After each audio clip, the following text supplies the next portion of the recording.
Hello everyone, this is Al Fadi and welcome back to a continuation of this new series on Mecca.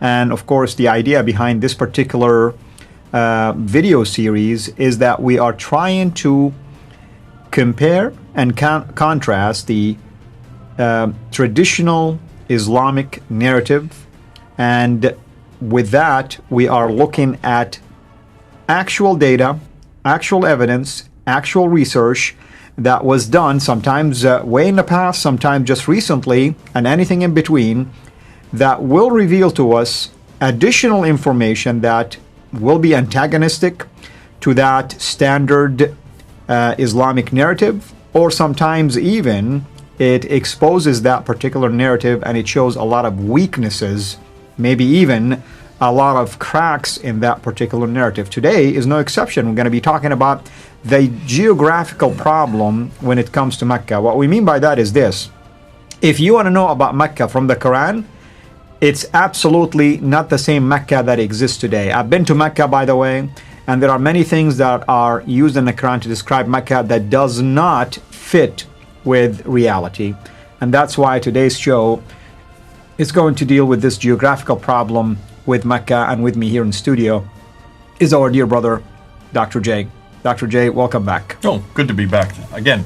Here we are, Mecca, the place that has been around since beginning of time, well, since the beginning of humanity, and the place that Abraham rebuilt the Kaaba, the place that all the trade north, south, east, and west went through. They gave it its importance. This is the Mecca that we've been told. The standard Islamic narrative has always pushed Mecca. No one's ever questioned it.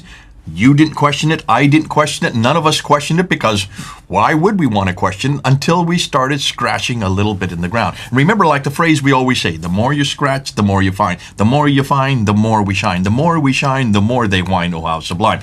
Here's another whine. They're going to be another huge bit of whining after they see what we're now finding. And it's this geographical difficulty. We've talked about the historical problems. We're now going to look and see, well, see, the great thing about Mecca, it's a place. It's not a man, Muhammad. It's not a book, the Quran, which can either be superfluous, it could be that they were just so insignificant that no one retained it. We're talking about a place, and a pretty large place, a pretty important place, a pretty historical place, and a place that exists in a geographical location.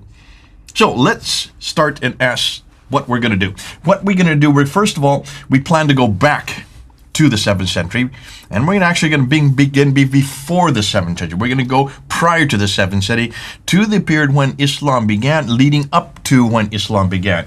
So we're going to go back to Arabia, your country, well, it wasn't your country at that time, but it was your land, including the Hijaz, which is your area, because you come from the very land, you come from that part of Arabia that supposedly Adam and Eve came from. And we're going to see where Mecca is situated, and then we're going to suggest that there is a problem. And to do that, we need to start with the maps. Now, we've done these maps before, but I want to look at these maps once again, because we've learned something new about them.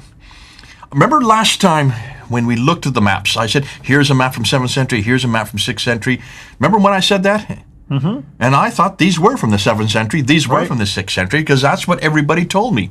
That's what we've always assumed. This is even what Patricia Crone thought. Well, we found something new. These aren't maps from the 7th century at all. These are maps from the 15th century, redacted back to the 7th century. This map here, if you look right here, let's take a look. This map here is one that I introduced in the last series. We looked at it and we said, that's a 7th century map. Well, no, it isn't, Esri. Actually, it was created by a guy named Reinhard Holle in 1482. How did he get this map? Why did he put this map together? Because this is Ptolemy's map. And everybody called it Ptolemy's map. But Ptolemy never made any maps. They didn't make maps that early. They didn't make maps because they didn't have a bird's eye view of looking down. They didn't even think about looking down. If anything, they would just take coastal barriers and that, and just create coastal barriers and put where the cities were. It was in the 15th century and the 16th century they started making maps. But what they did is they went to Ptolemy's writings, and they assumed by looking at his writings that these places were, putting it on a map. So all these places you see here, take a look at all these names. Notice it shows that there's an awful lot of peoples right in here in the central part of Arabia, right?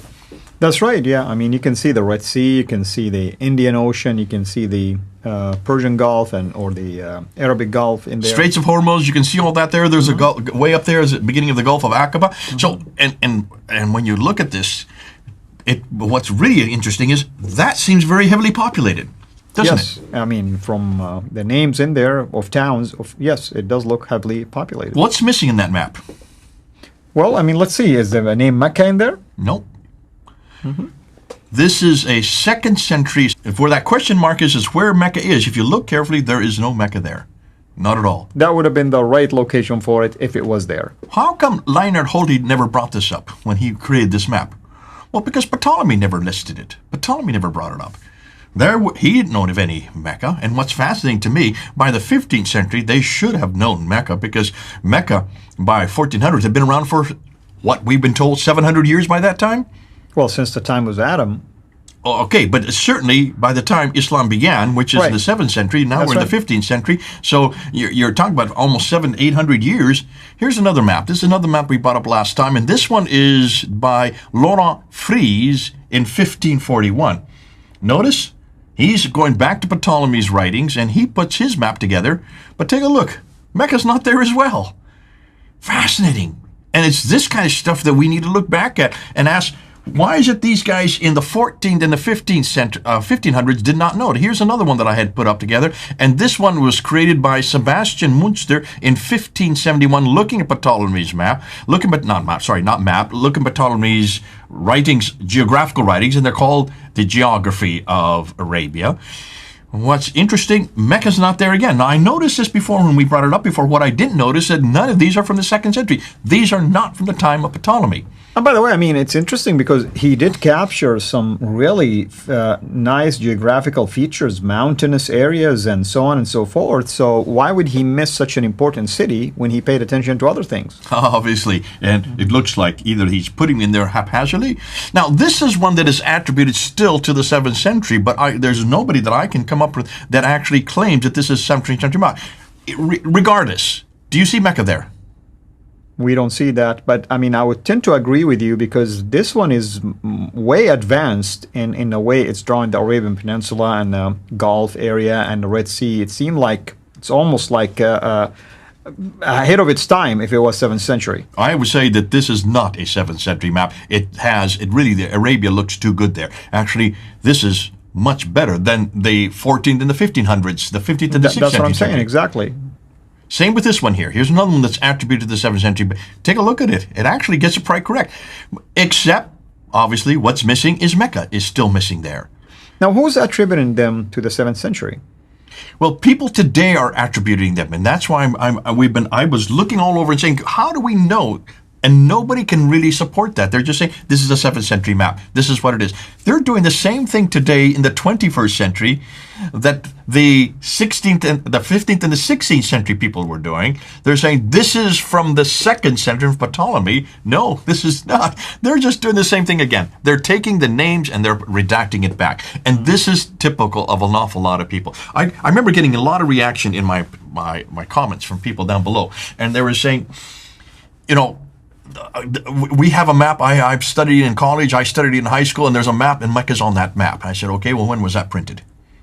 Well, it was printed in my textbook. And when was that printed? Well, this century, okay? And, of course, anytime you talk about Mecca, you're going to put Mecca there. Because you're going to put Mecca there today, because it's there today. But it was not there in the 2nd century Ptolemy, and we're going to get into Ptolemy. We're going to see exactly what he did say. And it certainly wasn't even there in the 14 and 1500s, because they didn't know about it, except they should have known about it. And still they didn't put it on the map, because they actually, if you want to ask a question, they were actually doing the correct thing. They were just following what Ptolemy said. And Ptolemy never mentioned Mecca. So the maps need to be redone. We need to now relook at it, and we need to say from here on out, when we start introducing this in our studies, in any of the schools, we need to make sure that we go back and we need to ask, why is it the maps didn't do it? Well, the reason the maps didn't do it is because Ptolemy didn't know about this place. Now, what I want to do for the next episode, I want to look then at the Qiblas. And this is the good one from Gibson. This is what you did talk about. We're going to talk about Gibson. We're going to unpack that very quickly, just to remind people, because then we're going to go back after Gibson. We're going to start looking at what Ptolemy did say, what Pliny the Younger said. Agatharchides, this is the Greek explorer. What did he talk about? And we're going to be looking and seeing exactly what history tells us from the geography, from what we now know today, and we're going to see if Mecca is in any one of their geographical locations. That's wonderful. And this is, of course, very helpful information. And again, I want to speak to our viewers. Notice we give you maps, visual things, resources, and we allow you to go and do your own investigation. And by the way, we sometimes appreciate it. Some of you come to us and telling us, hey, have you guys thought about this? Have you thought about that? Or here is a counter argument to what you are stating. We welcome all of that. In fact, this is the whole reason why we do this, because we want to make sure we know about all the objections that could be raised out there to give us the chance to either refute, or if we cannot refute it and we discover that it is compelling, then we will be the first to actually go ahead and talk about it, because our motive at the end of the day is to try to prove Mecca did exist when we were told that it existed, and that the Quran originated from where we were told it was originated, and that the direction of prayer was towards what we were told it was towards, and that's Mecca, and the list can go on and on and on. At the end of the day, we want to help you. We are not here to try to create theories or to try to create anything that is deceptive, as sometimes I get comments like this, as if we somehow dreamed about things like this and somehow we're making a pile of money just by spreading things like this. I mean, it will be better for us, by the way, to write a book and sell it once and for all than to do series like this, and every now and then we come back and Dr. J will adjust what was said before. I mean, why do we do that? Because we want to keep up with the findings. We do not want to just run with one narrative and refuse any other findings that could be helpful to that particular narrative that we are trying to share with you. So hopefully you'll find this particular series to be helpful, just like the other series that we've done when it comes to the historical criticism. Brother, thank you so much as always, and we're looking forward to the Dan Gibson's research in terms of Qibla for next time. Thank you, everyone. This is Al Fadi. God bless you.